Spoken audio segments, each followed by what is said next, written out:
ସମସ୍ତଙ୍କ ମନରେ କେବେ ନା କେବେ ଗୋଟିଏ ପ୍ରଶ୍ନ ଉଠେ, ଭଲ ସମୟ କେବେ ଆସିବ?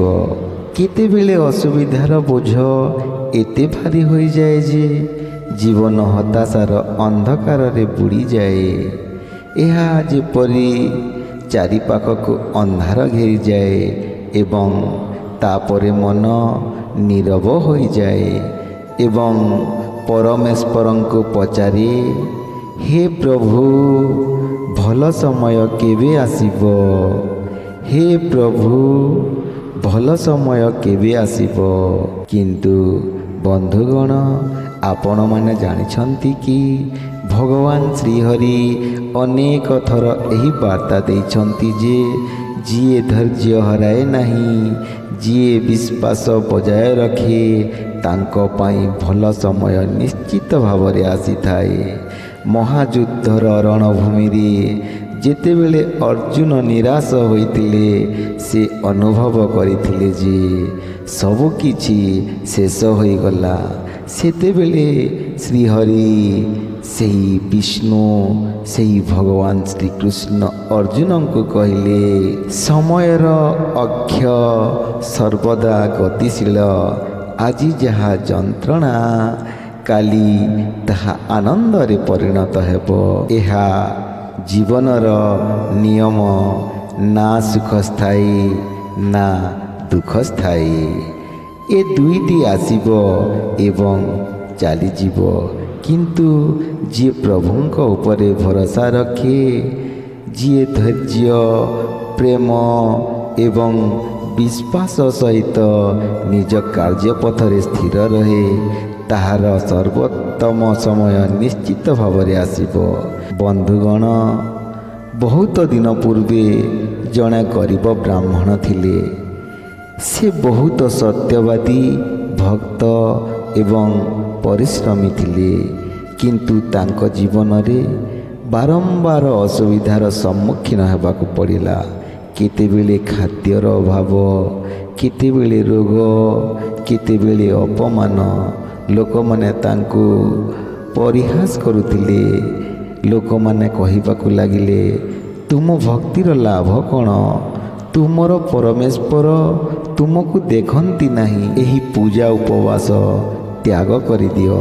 କିନ୍ତୁ ସେହି ବ୍ରାହ୍ମଣ ହସି ହସି କହିଲେ, ଭଗବାନ ସବୁ କିଛି ଜାଣନ୍ତି। ମୋର ସମୟ ନିଶ୍ଚିତ ଭାବରେ ବଦଳିଯିବ। ମୁଁ କେବଳ ମୋର କର୍ତ୍ତବ୍ୟ କରି ଚାଲିବି ଏବଂ ଗୋଟିଏ ଦିନ ଆସିବ ଯେ ମୋର ଭାଗ୍ୟ ନିଶ୍ଚୟ ପରିବର୍ତ୍ତନ ହେବ। ଏମିତି ଗୋଟିଏ ଦିନ ମଧ୍ୟ ଆସିଲା। ଏହା ପ୍ରକୃତରେ ଘଟିଲା। ଗାଁରେ ପ୍ରବଳ ମରୁଡ଼ି ପଡ଼ିଲା ଏବଂ ଲୋକମାନେ ସାହାଯ୍ୟ ପାଇଁ କାନ୍ଦିବାକୁ ଲାଗିଲେ। ତାପରେ ବ୍ରାହ୍ମଣଙ୍କ ଅଗଣାରେ ଗୋଟିଏ ଦିବ୍ୟ ଚମତ୍କାର ଘଟଣା ଘଟିଲା। ଜଣେ ସାଧୁ ସେଠାକୁ ଆସିଲେ ଏବଂ ଖୁସି ହୋଇ ତାଙ୍କୁ ଏକ ସ୍ୱତନ୍ତ୍ର ବିହନ ଦେଲେ, ଯାହା ଅଳ୍ପ ପାଣିରେ ମଧ୍ୟ ଫଳିପାରିବ। ବାକି କ୍ଷେତ ଶୁଖିଗଲା, କିନ୍ତୁ ବ୍ରାହ୍ମଣଙ୍କ ଜମିରେ ଫସଲ ଅମଳ ହୋଇଥିଲା। ସେହି ବ୍ରାହ୍ମଣ, ଯାହାକୁ ଲୋକଙ୍କ ଦ୍ୱାରା ଘୃଣିତ କରାଯାଇଥିଲା, ସେ ଗାଁର ଜଣେ ବଡ଼ ଲୋକ ହୋଇଗଲେ।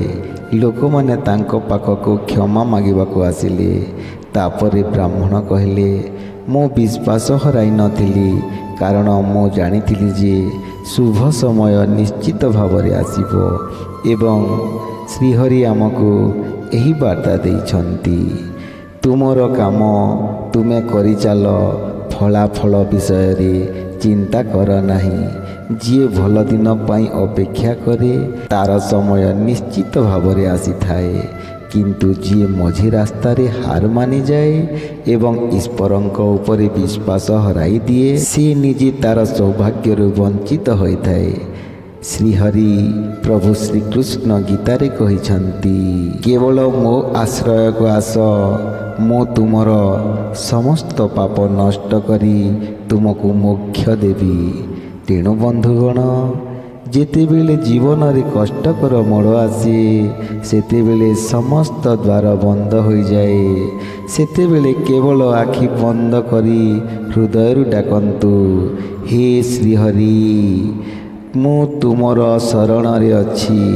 ତାପରେ ଦେଖନ୍ତୁ ଜୀବନରେ ଏପରି ଏକ ଅନନ୍ୟ ପରିବର୍ତ୍ତନ ଆସିବ ଯାହା ଆପଣଙ୍କ କଳ୍ପନା ବାହାରେ ହେବ।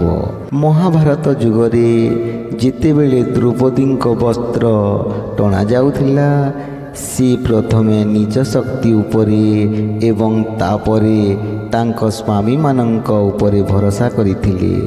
କିନ୍ତୁ ଯେତେବେଳେ ସେ ସବୁ ଦିଗରୁ ନିରାଶ ହେଲେ, ସେତେବେଳେ ଦ୍ରୌପଦୀ ତାଙ୍କର ଦୁଇ ହାତ ଉଠାଇ ଡାକିଲେ, ହେ ଗୋବିନ୍ଦ, ଏବେ ତୁମକୁ ଆସିବାକୁ ପଡ଼ିବ।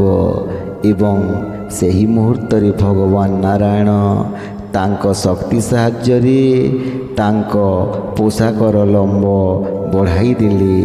ଦୁଶାସନ ଟାଣି ଚାଲିଲା ଏବଂ କ୍ଳାନ୍ତ ହୋଇଗଲା, କିନ୍ତୁ ଦ୍ରୌପଦୀଙ୍କ ମର୍ଯ୍ୟାଦା ଅକ୍ଷୁର୍ଣ୍ଣ ରହିଲା। ଏହା ଆମକୁ ଶିକ୍ଷା ଦିଏ ଯେ ଯେତେବେଳେ ଆମେ ସମ୍ପୂର୍ଣ୍ଣ ସମର୍ପଣର ସହିତ କୌଣସି ବିଧା ବିନା ଈଶ୍ୱରଙ୍କୁ ଡାକିଥାଉ, ସେ ନିଜେ ଆସନ୍ତି। ଆମ ଜୀବନର ଶୁଭ ସମୟ ସେହି ସମୟରୁ ଆରମ୍ଭ ହୁଏ ଯେତେବେଳେ ଆମେ ଆମର ଜୀବନ ଡଙ୍ଗାର ଚକ୍ର ଶ୍ରୀହରି ବିଷ୍ଣୁଙ୍କୁ ହସ୍ତାନ୍ତର କରୁ। ବନ୍ଧୁଗଣ, ଯଦି ଆଜି ଆପଣ ଏକ କଷ୍ଟକର ସମୟ ଦେଇ ଗତି କରୁଛନ୍ତି, ଯଦି ଆପଣ ଭାବୁଛନ୍ତି ଯେ ସମସ୍ତ ରାସ୍ତା ବନ୍ଦ ହୋଇଯାଇଛି, ତେବେ ମନେ ରଖନ୍ତୁ ଭଗବାନ ଏହି ସମୟରେ କିଛି ମହାନ ସୃଷ୍ଟି କରିବାରେ ବ୍ୟସ୍ତ ଅଛନ୍ତି। ଆପଣଙ୍କର ସଂଘର୍ଷ, ଦୃଢ଼ତା ଏବଂ ବିଶ୍ୱାସ ଯୋଗୁଁ ଏକ ଉଜ୍ଜ୍ୱଳ ଆସନ୍ତାକାଲି ରୂପ ନେଉଛି।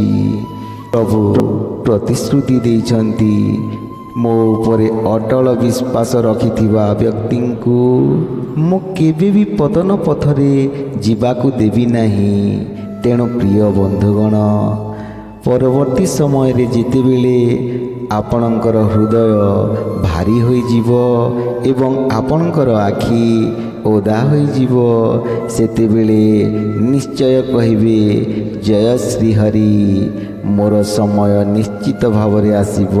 ଭାବନ୍ତୁ, ଯଦି ଅର୍ଜୁନ ପ୍ରଭୁଙ୍କଠାରେ ବିଶ୍ୱାସ କରିନଥାନ୍ତେ, ତେବେ କ'ଣ ସେ ଧର୍ମଯୁଦ୍ଧରେ ବିଜୟୀ ହୋଇପାରିଥାନ୍ତେ?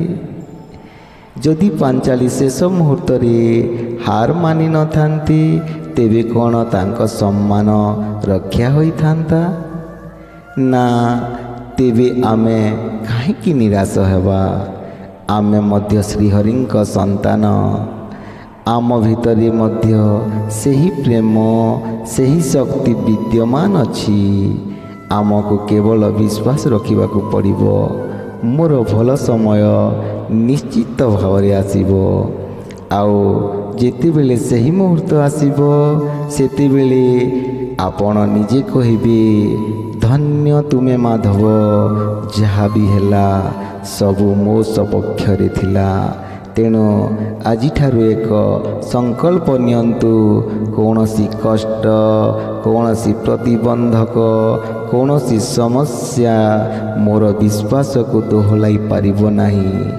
ମୋର ଶ୍ରୀହରିଙ୍କ ଉପରେ ଅଟଳ ବିଶ୍ୱାସ ରହିବ, କାରଣ ମୋର ଖୁସିର ସମୟ ଏବେ ଆସିବାକୁ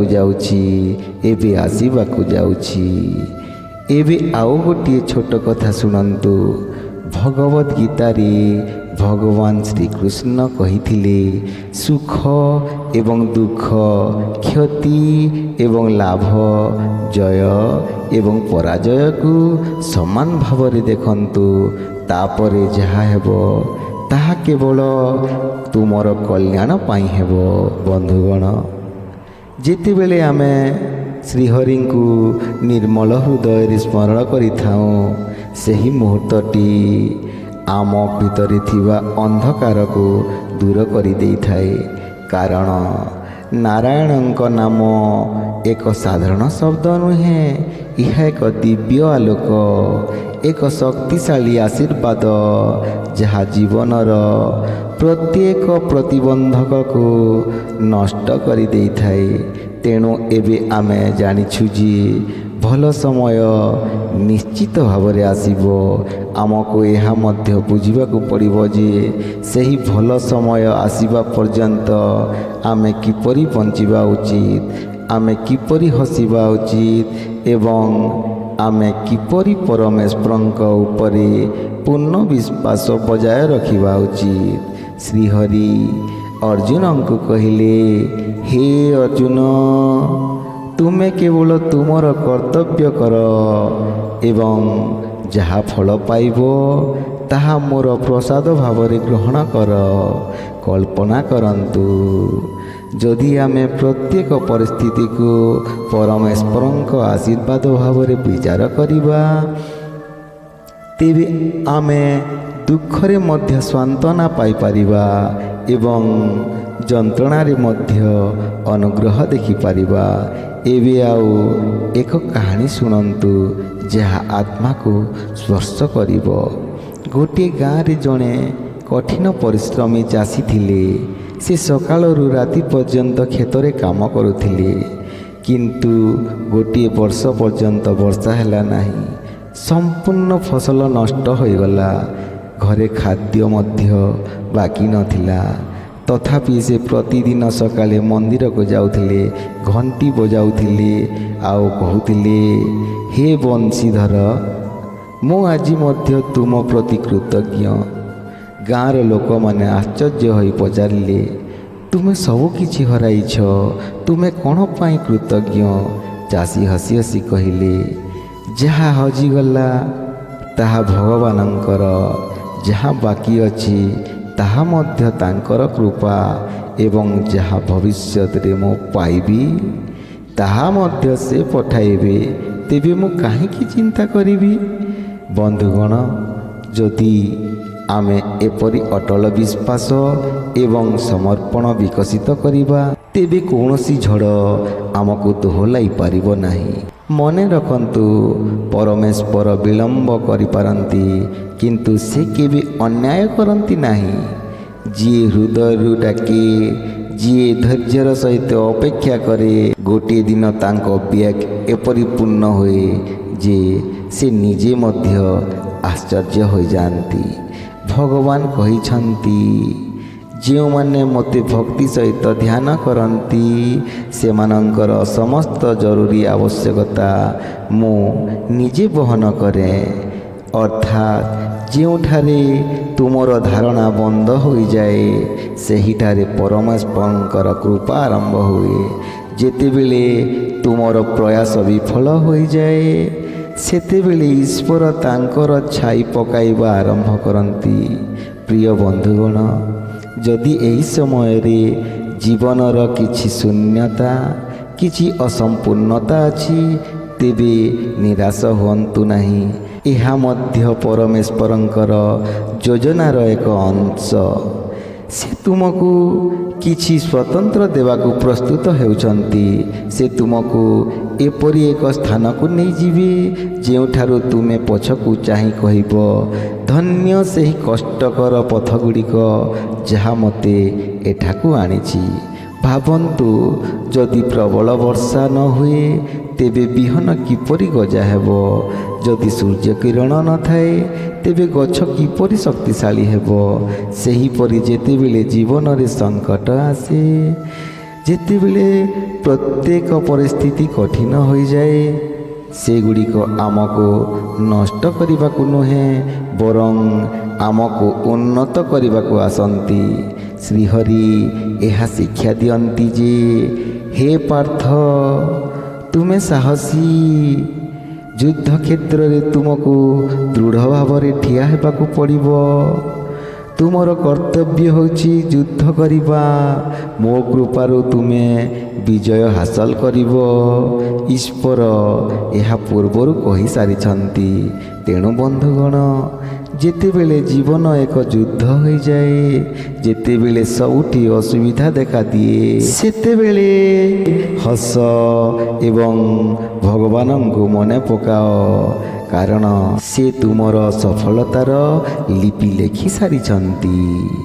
ତୁମକୁ କେବଳ ସାହସ ଏବଂ ନିଷ୍ଠାର ସହିତ ଚେଷ୍ଟା ଜାରି ରଖିବାକୁ ପଡ଼ିବ। ମୁଁ ଗୋଟିଏ କଥା କହିବାକୁ ଚାହୁଁଛି ଯାହା ଆପଣଙ୍କ ହୃଦୟକୁ ଛୁଇଁପାରେ। କେତେବେଳେ ଏମିତି ଲାଗେ ଯେ ପରମେଶ୍ୱର ଆମ କଥା ଶୁଣନ୍ତି ନାହିଁ। ଆମେ ପ୍ରାର୍ଥନା କରୁ, ଲୁହ ଗଳାଇ ଦେଉ, ହୃଦୟ ସହିତ ମାଗୁ, ତଥାପି କିଛି ପରିବର୍ତ୍ତନ ହୋଇନଥାଏ। କିନ୍ତୁ ଆପଣ କେବେ ଭାବିଛନ୍ତି କି ଈଶ୍ୱର ଆହୁରି ଭଲ କିଛି ସୃଷ୍ଟି କରୁଛନ୍ତି? ହୁଏତ ସେ ଆପଣଙ୍କୁ ଏପରି କିଛିଠାରୁ ରକ୍ଷା କରୁଛନ୍ତି ଯାହା ଆଜି ଭଲ ଲାଗିପାରେ କିନ୍ତୁ କାଲି ଯନ୍ତ୍ରଣା ଦେଇପାରେ। ସେଥିପାଇଁ ସେ କୁହନ୍ତି, ମୋ ଦୃଷ୍ଟିରେ ଯାହା ଠିକ୍ ତୁମ ପାଇଁ ତାହା ଠିକ୍ ହେବ। ତେଣୁ ବିଶ୍ୱାସ ରଖନ୍ତୁ।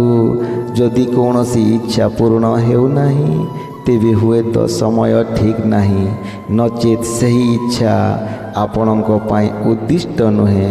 କିନ୍ତୁ ଆପଣଙ୍କର ପ୍ରତ୍ୟେକ ପ୍ରୟାସ, ପ୍ରତ୍ୟେକ ବିଶ୍ୱାସ, ପ୍ରତ୍ୟେକ ପ୍ରାର୍ଥନା ସବୁ ଧୀରେ ଧୀରେ ସେହି କୃପା ପାତ୍ରରେ ସଂଗୃହୀତ ହେଉଛି ଏବଂ ଯେତେବେଳେ ଏହା ସମ୍ପୂର୍ଣ୍ଣ ହୋଇଯିବ, ସେତେବେଳେ ଏପରି ଆଶୀର୍ବାଦର ବର୍ଷା ହେବ ଯେ ତୁମେ ନିଜେ କହିବ, ହେ ଭଗବାନ, ତୁମେ ମୋ କଳ୍ପନାଠାରୁ ଅଧିକ ଦେଇଛ ପ୍ରଭୁ।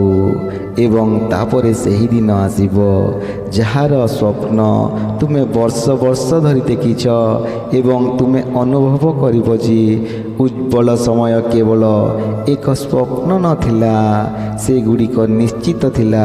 କେବଳ ଧୈର୍ଯ୍ୟ ଏବଂ ବିଶ୍ୱାସ ଆବଶ୍ୟକ ଥିଲା। ସବୁବେଳେ ମନେ ରଖନ୍ତୁ, ଭଗବାନ କେବଳ ସେମାନଙ୍କୁ ପରୀକ୍ଷା କରନ୍ତି ଯେଉଁମାନଙ୍କୁ ସେ ବିଶେଷ କରିବାକୁ ଚାହାନ୍ତି। ଯଦି ଆଜି ତୁମେ ପରୀକ୍ଷାର ସମ୍ମୁଖୀନ ହେଉଛ, ତେବେ ଆନନ୍ଦ ହୁଅ, କାରଣ ପ୍ରଭୁଙ୍କର ମଧ୍ୟ ତୁମ ପାଇଁ ଏକ ସୁନ୍ଦର ଯୋଜନା ଅଛି। ଆଜି ତୁମେ ଏକାକୀ, ବିଚ୍ଛିନ୍ନ କିମ୍ବା କ୍ଳାନ୍ତ ଅନୁଭବ କରୁଛ କି? ପରମେଶ୍ୱର ଏତିକି କହିବାକୁ ଚାହୁଁଛନ୍ତି, ଅଟକି ଯାଆନ୍ତୁ ନାହିଁ, ହାର ମାନି ହାରନ୍ତୁ ନାହିଁ, କାରଣ ତୁମର ସୁବର୍ଣ୍ଣ ସମୟ ନିକଟତର। ଯେତେବେଳେ ସେହି ମୁହୂର୍ତ୍ତ ଆସିବ, ତୁମର ସମସ୍ତ ତପସ୍ୟା ସଫଳ ହୋଇଯିବ। ପ୍ରତ୍ୟେକ ଲୁହ ଏକ ଅମୂଲ୍ୟ ମୁକ୍ତା ହୋଇଯିବ, ପ୍ରତ୍ୟେକ ଅନୁରୋଧ ଶୁଣାଯିବ ଏବଂ ଅସମ୍ପୂର୍ଣ୍ଣ କାହାଣୀ ସମ୍ପୂର୍ଣ୍ଣ ହୋଇଯିବ। ତେଣୁ ଆସନ୍ତୁ, ଆଜି ଆମେ ସମସ୍ତେ ଏକ ପ୍ରତିଜ୍ଞା ନେବା। ଆମେ ହାର ମାନିବା ନାହିଁ, ଭାଙ୍ଗି ପଡ଼ିବା ନାହିଁ, କାରଣ ଆମେ ନିଶ୍ଚିତ ଯେ ଆମର ସକାଳ ବହୁତ ଦୂରରେ ନାହିଁ ଏବଂ ଯେତେବେଳେ ଏହା ଆସିବ, ଆମେ ସମଗ୍ର ବିଶ୍ୱକୁ ଡାକିବା, ଧନ୍ୟ ସେହି ମୁହୂର୍ତ୍ତ ଗୁଡ଼ିକ। ଜୟ ଶ୍ରୀ ହରି, ଜୟ ଶ୍ରୀ କୃଷ୍ଣ। ଦର୍ଶକ ବନ୍ଧୁ, ଆପଣମାନଙ୍କୁ ଯଦି ଏହି ଚିନ୍ତାଧାରା ଗୁଡ଼ିକ ଭଲ ଲାଗିଲା, ତେବେ ଭିଡ଼ିଓକୁ ଗୋଟିଏ ଲାଇକ୍ କରିଦିଅନ୍ତୁ ଏବଂ ଚ୍ୟାନେଲକୁ ସବସ୍କ୍ରାଇବ୍ କରିନଥିଲେ ସବସ୍କ୍ରାଇବ୍ କରିଦିଅନ୍ତୁ। କମେଣ୍ଟରେ ଲେଖନ୍ତୁ, ଜୟ ଶ୍ରୀକୃଷ୍ଣ, ରାଧେ ରାଧେ। ଜୟ ଶ୍ରୀକୃଷ୍ଣ, ରାଧେ ରାଧେ, ରାଧେ ରାଧେ, ରାଧେ ରାଧେ।